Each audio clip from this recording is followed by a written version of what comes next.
Hi everyone, how are you? This is Amanda here from Story in Stone, and I'm here today for the mid-month reading for December. If you've listened or watched my weekly reading for today, the 18th, you'll know that I pre-recorded this already and it wouldn't work, so I deleted it in anger. So I will be drawing new cards and doing a new reading to see what sort of guidance the collective has for the rest of December. Not that there's much to go, it's going to go very, very quickly, I can see. Now, as luck would have it, because I've had to re-record, I'm actually going to use a new tarot deck today that my husband has given me as an early Christmas present. Because he's working this Christmas, so he won't be home, he'll be on site. So we exchanged some gifts early, and one of my gifts was this beautiful, beautiful tarot deck called the Bee Tarot by Kristoffer Hughes. Now the artwork is absolutely amazing. It's by a lady called Nadia Turner, who actually lives in Melbourne, and it's just gorgeous. I first saw this deck on a vlog that I watch called 50 Something Witch, which is about a lady in Manchester maybe, or Sheffield or somewhere like that in the UK, and she talked about this deck. I think her husband bought it for her as well, and she just talked about the most gorgeous illustrations ever. Like, this is the guidebook. Look how thick it is. It's absolutely gorgeous, and it actually gives some information about the life of bees and about the history of beehives and all that sort of stuff. So it's a really, really interesting deck. And the actual cards, I mean, you look at this, and I don't know if you can see that, but it's like the cardstock is like a linen cardstock. It almost feels like linen fabric, and it's just absolutely beautiful. So the mid-month reading I'm going to do with my new tarot deck. So what I will do is I will do my reading, and then I might read from the book, because they also have stuff about the bees as well within the cards. So that might be quite interesting for some of you. Now, I am going to put on my glasses because the writing is very tiny on these cards.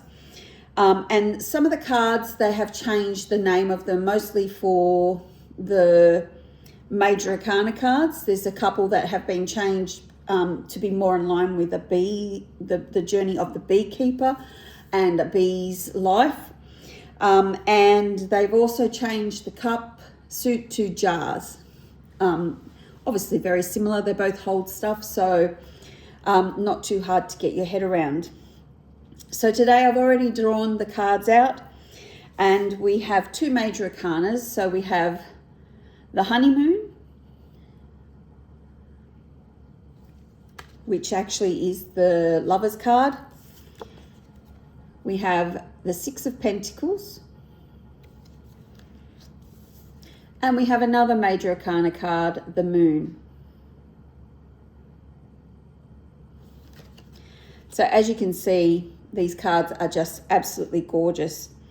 Now, the Lover's card traditionally, a lot of people associate the Lover's card with soulmate love. I don't actually associate it with that. I do associate it with romantic love, can be with romantic love, but it also can stand for any type of relationship, be that a business partnership or a friendship or a familial relationship. When I see this card, it usually says to me that there is a decision to be made. And looking at these other cards, I feel like that is what it's telling me for the rest of December, is that there is going to be a decision that needs to be made. When we get to, I'm going to jump forward to the Moon. Now the Moon is a very feminine energy, but it deals with the secret knowledge, the esoterical knowledge. It deals with anything woo-woo, but it deals also with intuition and the feminine power or feminine energy, and also can deal with the shadow side. Now, if you've read or watched any of my other videos, you'll know that the shadow side can be parts of ourselves that we don't like, but it can also be parts of ourselves that we've repressed, usually as children, to just make life easier for ourselves. So sometimes going into our shadow and doing shadow work is actually not about facing what we don't like about it ourselves, but also about helping us release the things that we've suppressed for so long to make our life easier, so that we can become more of our authentic self. And I'm feeling like there might be a bit of that this month, that you might have to make a decision about what parts of yourself that you're going to show people. Now, the Six of Pentacles, to me, this card is all about giving and receiving. So for the people who have the means, being willing to give just for the sake of giving, not because you're going to get something back, but to help others out. And if you are someone in need, being willing to open your heart, to swallow your pride and accept help from someone who has the ability to help you. So this card is a very give and take. And as you're watching this and I'm speaking to you, you will know which meaning pertains to you. It's saying don't be foolhardy. Don't be too proud to accept help if that's what you need. And Pentacles are usually about financial help, but it doesn't just mean that. It means that you might just need a leg up. You might need a reference from someone for a new job, or you might need some advice in regards to a partnership or a career move, or a job, a business move, or a business beginning. So it's saying don't think you know everything, There's always something for us to learn. And if someone offers you help, don't be afraid to take it. Saying that if you are on the other foot where you can mentor someone or help someone out financially, then please do so. But don't do it with the expectation of wanting something back. The giving should be giving for the sake of giving, not giving for a return, even a karmic return. Just give because you want to give. So, to me, this is saying that there is going to be a decision that needs to be made. It could be to do with a relationship in your life, and you're going to be asked, it could be a relationship with self, because we have this moon card come up, and I'm getting really strongly that this card is representing for this reading about our shadow side. So it could be that you need to look in the mirror and say, what the fuck am I doing? Why do I behave the way I behave? I hate it when I do that. Or you may, have something to do with someone who absolutely rubs you the wrong way. So you need to know that when those people come into your life, they're usually coming into your life to show something about yourself that you most probably don't like. And I feel like there's some decision or some choice that you need to make there. Like, I choose not to be that person anymore. I choose to accept that that's part of myself and let that part of myself come into the light.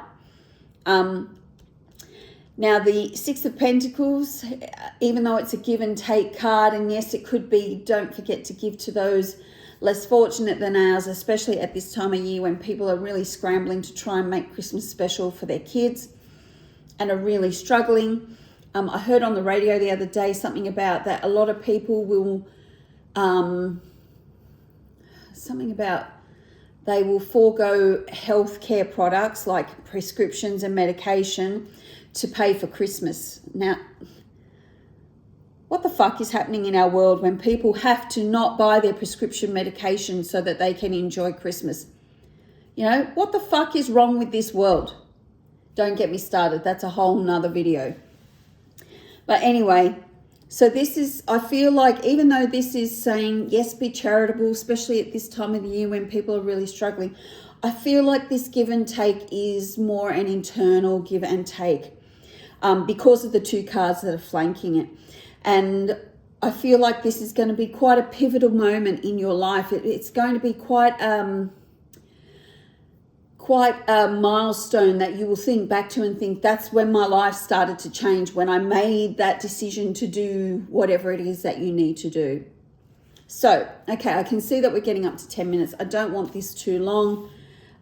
We're still having pretty shit internet up here, so I don't want to have to spend 15 hours trying to upload this. So I'm just going to have a quick look at the actual guidebook because it's so beautiful. I just want to keep reading it. Okay, so the buzzwords, how cute is that? Are relationships, harmony, and self-love. So it says, often taken to mean a period of blissful harmony following a betrothal or a holiday that is taken after marriage. The term honeymoon is intimately connected to relationships. The term is derived from the Old English honeymoon, which contains a reference to the sweetness of marriage, as well as refers to the European tradition of gifting the married couple with mead to last an entire cycle of the moon. Within the hive, bees store and feed on honey during the colder months, but prior to a swarm being the process by which honeybees leave their hive colony to form a new colony elsewhere, the bees will gorge on honey and take that stock to the new location. In Old English customs, this detail from the hive was imposed upon the wife who should abstain from the consumption of honey lest she flee the marital home. In vernacular language, a honeymoon period is when an individual finds themselves in a new position where a system of grace is employed that forgives any teething problems that may arise. Regardless of how the term is used, the implication is that the honeymoon refers to connection and relationship. Whilst it is tempting to externalize this as physical love between two individuals, it can often refer to self-love, as we've discussed. Within the hive, we cannot establish if the bees act from a platform of love or instinct for the well-being of the collective. In either case, both the collective and the individual's needs are cared for. So when this card is upright, it says, look carefully at the cards that surround this one in any reading, for they will guide you toward knowing if the situation being discussed is an external relationship or an internal matter. In either case, this card implies that love is what matters, and as long as the situation you are in is imbibed with love, you won't go far wrong. Okay, so, and as I said to you previously, before we read the guidebook, I really feel that this is about making a choice in regards to something that will be internally processed rather than an external relationship. Okay, so then we've got the Six of Pentacles.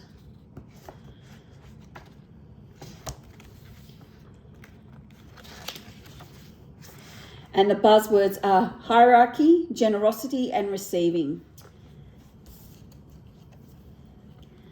There is a peculiar dichotomy into this card that portrays its apparent pleasantness. The dresser is arranged in a hierarchical fashion that expresses the attitude humans have toward the wider world of bees. On the bottom shelf, we see two plaques, one of a hornet and the other a wasp. Our relationship with these insects is different to that of the honeybee and bumblebee. We have a tendency to scorn them as pests whilst forgetting what they offer the world. Approaching the cakes is the figure of a common fly, another insect that we may quickly judge as a pest. However much we scorn them, they are nature's ultimate recyclers.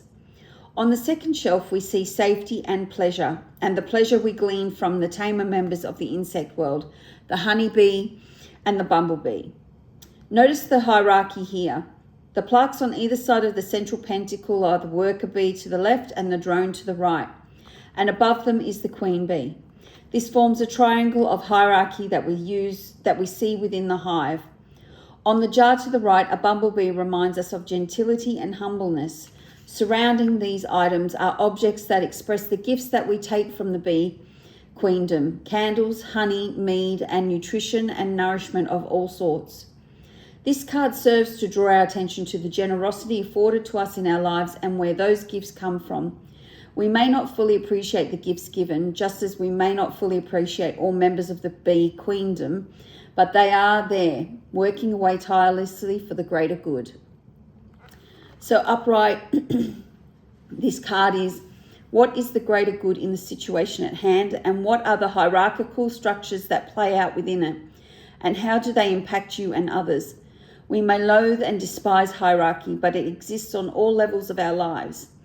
There are times when you can give something of yourself that someone else needs, and times when those roles are reversed.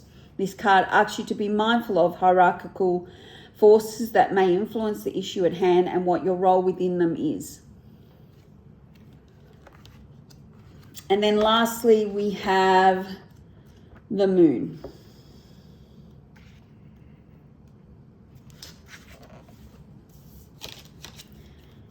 Okay, so the buzzwords for this are imagination, illusion, sleep. It is the dead of night. The hives are deep in slumber. The keeper crosses a bridge of stone over the river of consciousness toward the sleeping skeps, which are beehives. When rain falls upon the willow, it slides down the long leaves to fall as tears upon the ground. The moon card represents the processes of the soul as they coalesce in the vehicle that is created to carry its experience, the body. In turn, the moon pulls not only the tides of the ocean, but also the ebb and flow of our own emotions and internal systems. She is also a symbol of mystery which is conveyed to us in sleep. For those who believe that life ends at death, this card may fill them with existential crisis, for they are unable to perceive the soul in all things. The moon can fill the keeper with a deep anxiety and fear that comes with an inability to perceive and move into relationship with the subconscious. And yet, the moon is our seat of intuition and deep knowing. In sleep, the mysteries are conveyed to us, if we are willing and prepared to listen. The hive appears dormant. They are anything but, for within the darkness of the skep, the bees listen to the mind of the collective as it sings in tune with the moon. Okay, so upright, this card means things are not as they seem. What is happening to your body may be as a result of your mind and unresolved issues that have blighted you.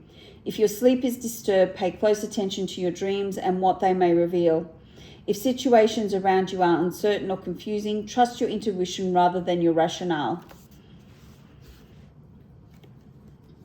Okay, so that's about it for the December reading. I know we don't have very long to go for December. And as I said, I had already pre-recorded this, but it just stuffed up, so I just deleted it. And I got a chance to use the new tarot cards, so they're absolutely beautiful. I'm sure you will agree. So there we go. I think there's going to be a little bit of internal processing, and that will involve using your intuition, but also being in touch with your shadow side. And the give and take that the Six of Pentacles usually represents, I think it will be more an internal struggle than an actual physical one. But if you do have the chance to help someone this Christmas period, then please do, without making it hard on yourself. So that's it for today. That's the reading for the mid-month catch-up for December. This is our last reading for 2025. I hope you have enjoyed it. If you have any questions, please put them in the comment section below, and I will see you in the next video. Bye.